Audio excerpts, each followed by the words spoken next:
Again, the case of the arts and that of the virtues are not similar. For the products of the arts have their goodness in themselves, so that it is enough that they should have a certain character.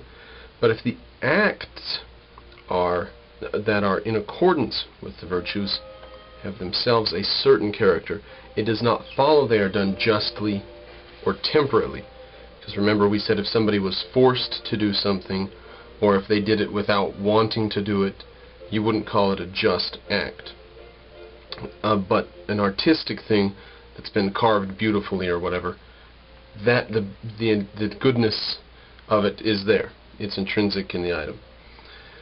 The agent also must be in a certain condition when he does them. In the first place, he must have knowledge. Secondly, he must choose the acts, and choose them for their own sakes. That sounds almost like Immanuel Kant. You have to be virtuous for the sake of virtue, not for the sake of any ultimate end. You like your own happiness. And thirdly, his action must proceed from a firm and unchangeable character. These are not reckoned in as conditions of the possession of the arts, except the bare knowledge. I leave it to you. But as a condition of the possession of the virtues, knowledge has little or no weight, while the other conditions count not for a little, but for everything, i.e., the very conditions which result from often doing just and temperate acts. Now let's go back and rehash this a bit. Go back to the agent must have certain conditions. He has to have three conditions. An acting agent, if he's going to be moral. He has to first have knowledge. Second, he must choose the action he takes. And he must choose the actions for their own sake. And thirdly, his actions must proceed from a firm and unchangeable character. So he has to have knowledge, he has to choose these for their own sake, and he has to proceed from a firm, unchangeable character. In other words, he has to have principled beliefs. These three conditions the agent must meet are not reckoned in as conditions of the possession of the arts, except the bare knowledge.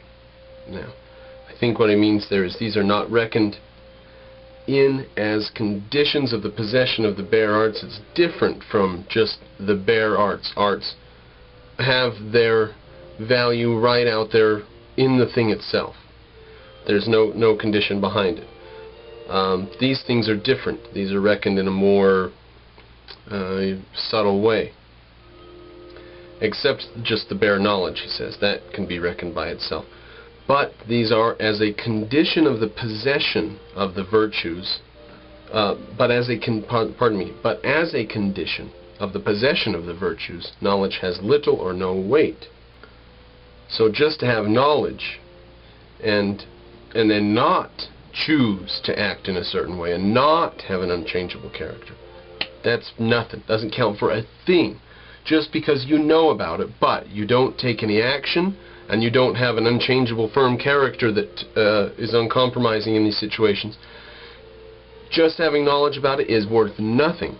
While the other conditions, to act and to have an unchangeable character, account not for a little, but for everything, i.e., the very conditions which result from often doing just and temperate acts. So the habit of justice comes from the second of the two, even though knowledge is the first condition. Actions, then, are called just and temperate. Now let's pause for a second then on that. So knowledge, having knowledge of something, is counted as part of what's necessary to become virtuous. But having knowledge of something is not itself even part of virtue. It's just the first step to become. You have to have it. But having it doesn't even get you anywhere as far as virtue is concerned. You have to then act, and act on principle, from an unchangeable character, as he says. You've got to do a little more than know about this stuff. You've got to do something if you're going to be a moral agent. Actions, then, are called just and temperate when they are such as the just or the temperate man would do. But it is not the man who does these that is just and temperate, but the man who also does them as just and temperate men do them. So, not just doing the acts, but doing them in a certain way, inside of a certain context, the larger panorama of his actions. It is well said, then, that it is by doing just acts that the just man is produced, and by doing temperate acts that the temperate man. Without doing these, no one would have even a prospect of becoming good. Now, a pause there. This is an interesting thought about totalitarian states. If you do have to take good actions again and again and again as a habit to become a good person, or just actions again and again and again to become a just person, what if the system foists upon you again and again and again unjust acts, perverse acts, beating and torture and interrogation and threatening and terrorism and stuff? What if it forces these things on you as a member of the state who's trying to get food and live your life and eat? What if, like in Soviet Russia, you wanted some gasoline to drive to work and back? You get a certain amount of stamps for gas at the gas station of the state or whatever. Most of the gas in Soviet Russia was bought in back alleys out of trucks that were, it was a black market.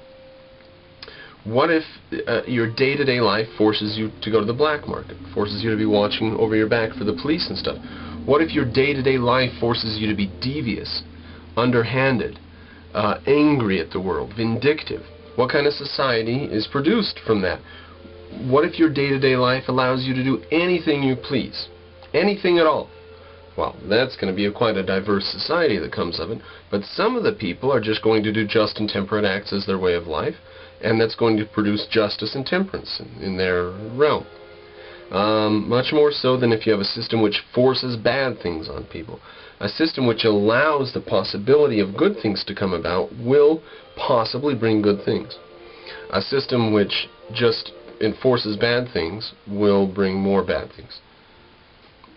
Because to be a just man is more than to just do this or that act of justice. It requires constant habit. But most people do not do these, but take refuge in theory and think they are being philosophers, and will become good in this way, behaving somewhat like patients who listen attentively to their doctors, but do none of the things they are ordered to do.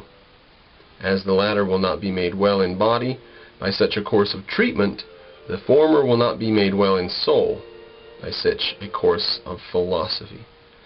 So what you're philosophizing, says Aristotle, has to refer to something in your life. And you have to react to it by actually changing something in your life. Otherwise, it's like going to a doctor and saying, "Doctor, what can I do for this or that problem?" And the doctor says, "Here, what you can do." And you can say, "Oh, very interesting. If I did that, that would be such and such." And you go home and don't change anything. That's like people who sit around and philosophize, and the philosophizing doesn't change their life. Aristotle says philosophy has to change you. There's no other reason to do it, he says. Next, we must consider what virtue is. Since things that are found in the soul are of three kinds, fine, let's see what these are. Passions, faculties, states of character. Virtue must be one of these.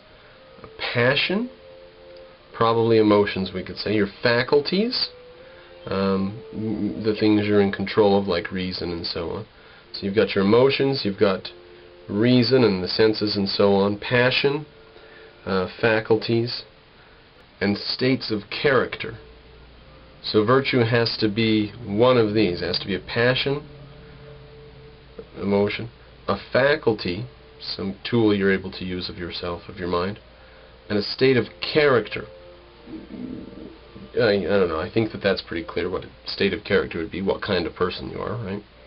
Virtue is either what kind of person you are, or it's a faculty like reason or rationality, or it's a passion, an emotion, okay?